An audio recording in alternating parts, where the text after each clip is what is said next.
Everyone, welcome to सपना study academy.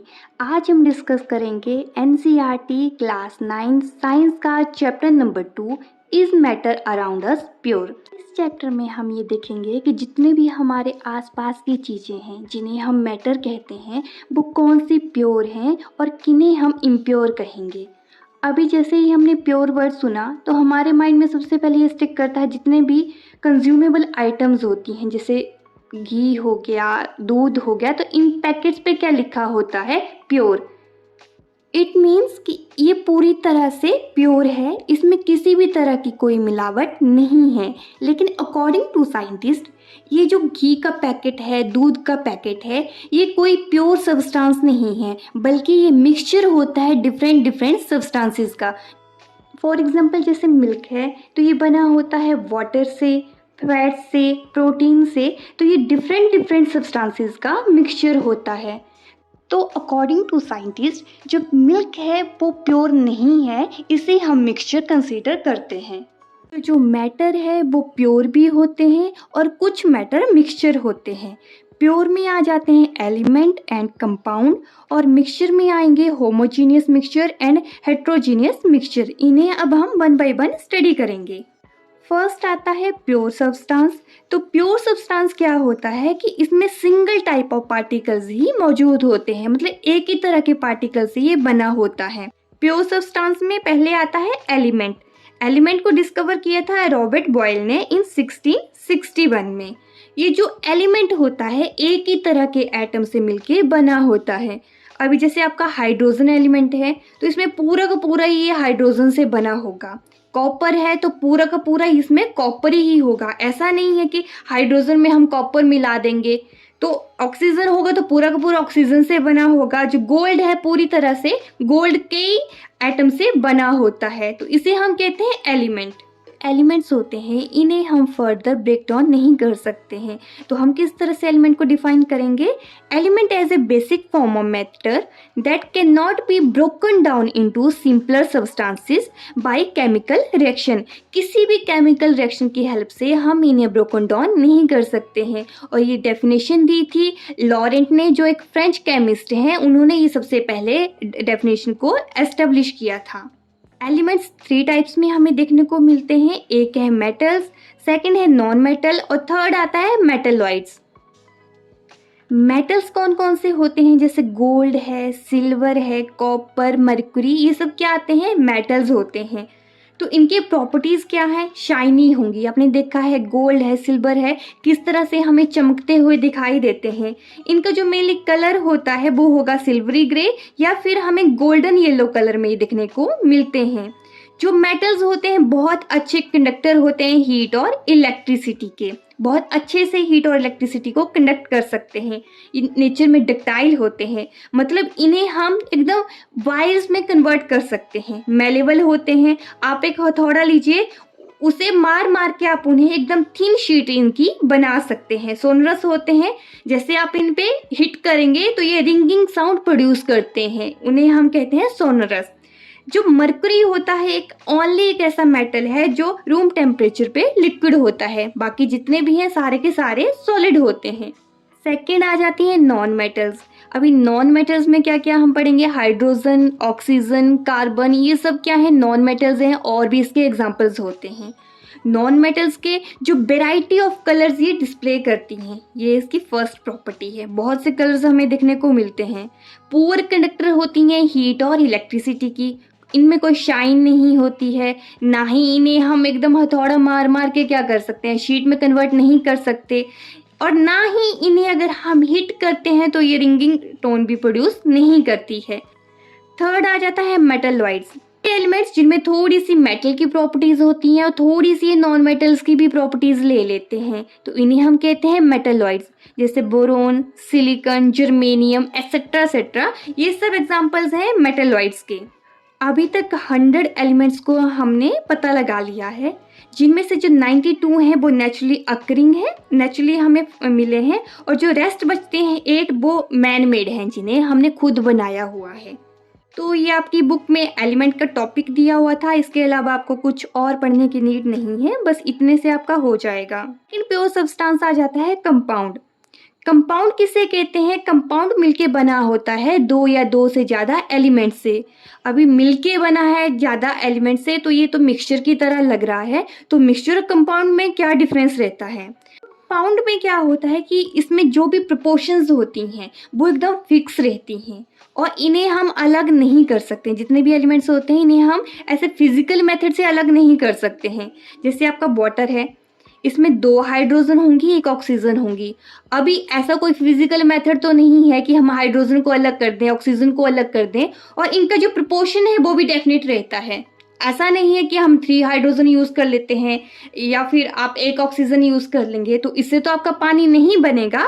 तो compound बनाने के लिए हमें एक तो प्रोपोर्शन को फिक्स रखना पड़ेगा और दूसरा ये कि किसी भी मेथड से हम इन्हें अलग नहीं कर सकते हैं। ये और भी एग्जाम्पल हैं जैसे शुगर, मीथेन, सॉल्ट। सेकेंड आता है मिक्सचर। ये दो टाइप के होते हैं, होमोजीनियस मिक्सचर और सेकंड है हेट्रोजीनियस मिक्सचर। जो होमोजीनियस मिक्सचर होते हैं इनका जो कंपोजिशन है वो यूनिफॉर्म होता है। जैसे अगर आप पानी में शुगर मिलाएंगे तो वो बॉटम में भी वैसा ही होगा और अपर पार्ट में भी वैसा ही होगा। घर में मिला के देखिए, जैसा हमें कलर वगैरह नीचे दिखेगा वो भी सेम ऊपर दिखेगा हमें। या फिर हम वाटर यूज़ करते हैं अल्कोहल में, सेम सेम ही कलर हमें दिखेगा। ऐसा नहीं है कि पूरा का पूरा आपका अल्कोहल नीचे जम जाएगा, ऊपर सिर्फ पानी रहेगा। तो एकदम से यूनिफॉर्म इसका कंपोजिशन हमें देखने को मिलता है। वहीं अगर हम हेट्रोजीनियस मिक्सचर की बात करें तो यहाँ पे जो कंपोजिशन होती है एकदम नॉन यूनिफॉर्म होती है। जैसे हम लोग पिज़्ज़ा खाते हैं तो पिज़्ज़ा में क्या होगा, अलग से आपको कैप्सिकम दिखेगा, थोड़ा बहुत हमें चीज़ बर्स्ट दिखते हैं। तो ये सब क्या है, हम अलग अलग से इन सबको देख सकते हैं। इसके एग्जाम्पल हैं वाटर इन ऑयल। अगर हम पानी मिला दें तेल में तो तेल ऊपर ऊपर तैरेगा और पानी नीचे रह जाएगा। होमोजीनियस में क्या हो गया था कि पूरी तरह से वो डिजॉल्व हो गया था, जैसा नीचे दिख रहा है वैसे ही हमें ऊपर दिखेगा। लेकिन यहाँ पे पानी और जो तेल है अलग अलग दिखेंगे। शुगर सॉल्ट का भी वही है। अगर शुगर और सॉल्ट को हम लेते हैं तो क्या होगा, शुगर हमें अलग से दिखेगी, सॉल्ट अलग से दिखेगा। अब हम मिक्सचर और कंपाउंड को डिफ्रेंशिएट कर लेते हैं। तो जो कंपाउंड होता है उसमें न्यू कंपाउंड हमें देखने को मिलता है। मतलब जैसे हाइड्रोजन और ऑक्सीजन को आपस में मिलाएंगे तो हमें पानी दिखेगा, एक नया कंपोनेंट हमें देखने को मिलता है। लेकिन मिक्सचर में क्या होगा, किसी भी तरह का कोई कंपोनेंट हमें देखने को नहीं मिलता है। जो मिक्सचर है उसमें कोई भी कंपोजिशन फिक्स नहीं होती है। वहीं कंपाउंड में जो कंपोजिशन होती है वो फिक्स है। मिक्सचर कंस्टिट्यूएंट पार्टिकल्स की प्रॉपर्टी को शो करता है। लेकिन अगर हम कंपाउंड की बात करें तो वहाँ से हमें न्यू सब्सटेंस दिखेगा, तो वो न्यू सब्सटेंस की अलग से प्रॉपर्टीज को शो करता है। जितने भी कंस्टिट्यूएंट पार्टिकल्स होते हैं मिक्सचर में उन्हें हम इजीली फिजिकल मेथड से अलग कर सकते हैं। लेकिन कंपाउंड में मैंने क्या कहा था कि इन्हें जो सेपरेट करना बहुत ही मुश्किल होता है। इन्हें अगर हम सेपरेट करना ही है तो डिफरेंट केमिकल या फिर इलेक्ट्रोकेमिकल रिएक्शंस का यूज़ करना पड़ता है। तो ये कुछ डिफरेंसेस थे मिक्सचर और कंपाउंड के। Now we will discuss next topic, solution. सबसे पहले ये जान लेते हैं कि सॉल्यूशन कहते किसे हैं। तो जो सॉल्यूशन है एक होमोजीनियस मिक्सचर होता है जिसमें दो या दो से ज़्यादा सब्सटेंस को आपस में मिलाया जाता है। ठीक है, होमोजीनियस क्या हो गया कि जैसा आपको ये टॉप में दिखेगा वैसा ही आपको बॉटम में दिखता है। तो सॉल्यूशन में क्या होता है, एक सॉल्यूट होगा, एक सॉल्वेंट होगा और जब इन दोनों को हम मिलाते हैं तो उससे बनता है सॉल्यूशन। अभी ये सॉल्यूट और सॉल्वेंट क्या है, जैसे कि हमने वाटर में चीनी को मिलाया, शुगर को अगर हम उसमें मिला रहे हैं तो शुगर जो कम अमाउंट में है और पानी क्या होगा ज़्यादा अमाउंट में है। तो जो शुगर है जो कम अमाउंट में होगी उसे हम कहेंगे सॉल्यूट, और जो पानी है जिसका जो अमाउंट है ज़्यादा है तो उसे हम कहते हैं सॉल्वेंट। सॉल्यूशन की प्रॉपर्टीज़ क्या है, ये एक होमोजीनियस मिक्सचर होता है, इसे हम ट्रू सॉल्यूशन भी कह सकते हैं। जो पार्टिकल्स होते हैं उनका साइज बहुत ही छोटा छोटा होता है, लेस देन 1 नैनोमीटर इसका साइज होता है। 1 नैनोमीटर को हम कैसे लिख सकते हैं, 10⁻⁻⁹ मीटर। ये अपने में से बीम ऑफ लाइट को स्कैटर नहीं करते हैं। इसे हम क्या कहते हैं, टिंडल इफेक्ट कहते हैं। इसके बाद मैं आपको वो भी समझाऊंगी। और जो सॉल्यूट होता है इसे हम सेपरेट नहीं कर सकते हैं। अगर आपने पानी में चीनी मिला दी है तो आप क्या उसे दोबारा से सेपरेट कर सकते हैं? तो ये कोई भी किसी भी फिल्ट्रेशन से इसे हम दोबारा से सेपरेट नहीं कर सकते हैं। तो ये थी प्रॉपर्टीज ऑफ सॉल्यूशन, या फिर हम कह सकते हैं properties of a true solution. Solution है वो आगे टू टाइप्स का होता है। एक है सैचुरेटेड और दूसरा है अनसैचुरेटेड। आप लोगों ने अपनी डेली लाइफ में सुना होता है सैचुरेशन पॉइंट। अब ये सैचुरेशन पॉइंट क्या होता है कि कोई सॉल्यूशन है तो उसके बीच में आपने इतना ज़्यादा सॉल्यूट मिला दिया हुआ है कि उससे आगे अगर हम और ज़्यादा सॉल्यूट उसमें डालेंगे तो वो दोबारा से डिज़ोल्व नहीं होगा। इसे आप इस एग्जांपल से समझिए। मानो आपके पास एक वाटर का गिलास है, उसके बीच में आप धीरे धीरे उसमें नमक डाले जा रहे हैं। तो कुछ टाइम बाद एक ऐसा पॉइंट आएगा कि जो आप दोबारा से नमक डालेंगे तो वो उसमें डिज़ोल्व नहीं होगा। जितना उसमें डिज़ोल्व होना था नमक वो ऑलरेडी हो चुका है। इसे हम कहते हैं सैचुरेटेड सॉल्यूशन। अनसैचुरेटेड क्या हो जाता है कि जो सॉल्यूशन में सॉल्यूट हमने मिलाना होता है वो हम कम क्वांटिटी में मिलाते हैं। अगर हम चाहें तो उसमें और ज़्यादा सॉल्यूट को ऐड कर सकते हैं। अभी हम ये देख लेते हैं कि किसी भी सॉल्यूशन की कंसंट्रेशन को हम कैसे निकाल सकते हैं। तो कंसंट्रेशन ऑफ सॉल्यूशन क्या है कि किसी भी सॉल्यूशन में कितना सॉल्यूट प्रेजेंट है उसे हम कहते हैं कंसंट्रेशन ऑफ सॉल्यूशन। अभी इसे निकालने के तीन मेथड्स होते हैं। एक है mass by mass percentage of solution. इसमें आपके पास सॉल्यूट का भी मास होगा और सॉल्यूशन का भी मास होगा। तो हम कैसे करेंगे, mass of solute over mass of solution multiplied by 100। दूसरा आता है mass by volume percentage of solution. तो इसमें हम लिखेंगे mass of solute over volume of solution multiply करेंगे 100 से। और थर्ड में आपको दोनों दी होती हैं वॉल्यूम, तो हमने वॉल्यूम ऑफ सॉल्यूट को डिवाइड करना है वॉल्यूम ऑफ सॉल्यूशन से और मल्टीप्लाई करना है 100 से। न्यूमेरिकल आते हैं तो आप इस तरह से सॉल्व कर सकते हैं। जैसे आपके पास मास ऑफ सॉल्ट दिया है 40 ग्राम, सॉल्वेंट का दिया है 320 ग्राम। दोनों को प्लस करके हमारे पास क्या आ जाएगा, सॉल्यूशन का मास आ जाएगा। तो अगर हमने मास परसेंटेज निकालनी है सॉल्यूशन की तो मास ऑफ सॉल्यूट करना है ओवर, मैंने क्या बोला था, मास ऑफ सॉल्यूशन मल्टीप्लाई करेंगे 100 से। सारी की सारी वैल्यूज को पुट करेंगे, हम हमारे पास वो परसेंटेज आ जाएगी। अगर एग्जाम में इस तरह के क्वेश्चंस आते हैं तो आपने इसी तरह से उन्हें सॉल्व करना है।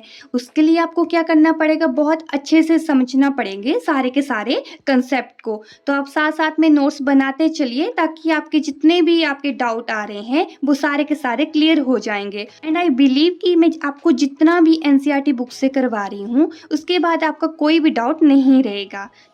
आगे टॉपिक है टिंडल इफेक्ट। तो टिंडल इफेक्ट क्या होता है कि जब हम किसी भी बीम ऑफ लाइट को पास करते हैं सॉल्यूशन से तो वो सॉल्यूशन हमें विजिबल हो जाता है, जो पाथ है वो हमारे लिए विजिबल होता है। फॉरेस्ट में देखा है सनलाइट हमें स्कैटर होते हुए दिखती है, तो ये हमारे लिए लाइव एग्जांपल होता है टिंडल इफेक्ट का। इस चैप्टर में हमें आगे जाके ये भी पता लगेगा कि कौन कौन से ऐसे सॉल्यूशन होते हैं जो टिंडल इफेक्ट को शो करते हैं। नेक्स्ट टाइप ऑफ सॉल्यूशन होता है सस्पेंशन। सस्पेंशन क्या होता है, जैसे आपने कभी पानी में मिट्टी को मिलाया है, पानी का गिलास है उसमें आपने मिट्टी डाल दी, तो वो क्या होगा, जो मिट्टी है जिसे हम सॉल्यूट बोलेंगे सारी की सारी जाके बॉटम में सेटल डाउन हो जाएगी।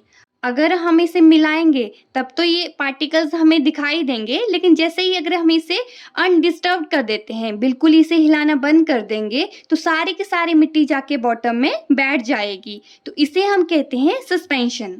प्रॉपर्टीज क्या क्या होती हैं, तो ये सबसे पहले एक हेट्रोजीनियस मिक्सचर है। जो पार्टिकल्स होते हैं उन्हें हमें अपनी नेक्ड आई से देख सकते हैं, ये टिंडल इफेक्ट शो करेगा। अगर इनमें से हम बीम ऑफ लाइट क्रॉस करते हैं तो वो पाथ है वो विजिबल होगा हमारे लिए। जितने भी सॉल्यूट पार्टिकल्स होते हैं कहाँ सेटल डाउन हो जाते हैं, बॉटम में जाके सेटल डाउन हो जाएंगे अगर हम उसे ऐसे ही छोड़ देते हैं। लास्ट प्रॉपर्टी है कि हम सॉल्यूट पार्टिकल्स को फिल्ट्रेशन प्रोसेस से अलग कर सकते हैं। Next type of solution is colloidal solution. ये एक हेट्रोजीनियस मिक्सचर होता है जिसमें जितना भी आपके पार्टिकल्स होते हैं यूनिफॉर्मली स्प्रेड होते हैं। अभी यूनिफॉर्मली स्प्रेड होंगे तो ये हमें किस तरह से लगेगा, होमोजीनियस मिक्सचर की तरह लगेगा, लेकिन ये एक्चुअल में हेट्रोजीनियस मिक्सचर होता है। इसका बेस्ट एग्जांपल है मिल्क। अभी आप देखेंगे कि हमने ग्लास में मिल्क डाला है तो ये तो पूरा का पूरा यूनिफॉर्म हमें दिखेगा, जैसा बॉटम में दिख रहा है वैसा ही टॉप में दिखेगा।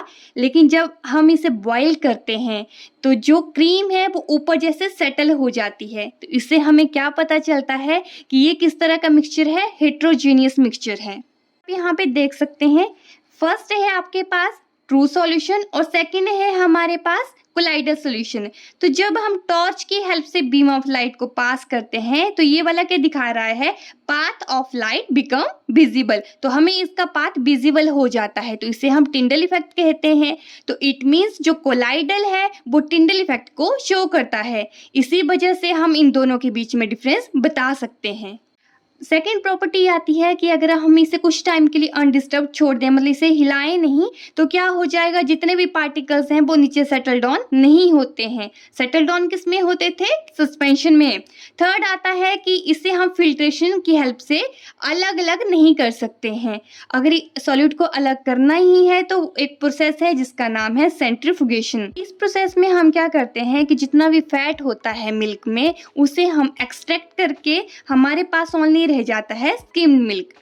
तो ये हमने सॉल्यूशंस को पूरी तरह से डिस्कस कर लिया है। आई होप इसके बाद आपका कोई भी डाउट नहीं बचेगा और आपने बहुत ही अच्छे से ये चैप्टर को अंडरस्टैंड कर लिया है। इसी के साथ ही हमारा ये चैप्टर यहीं पे फिनिश होता है। मिलते हैं नेक्स्ट वीडियो में नेक्स्ट चैप्टर के साथ। तब तक के लिए thank you and please provide some motivation. उसके लिए क्या करें, लाइक कीजिए, शेयर कीजिए एंड प्लीज़ डू सब्सक्राइब।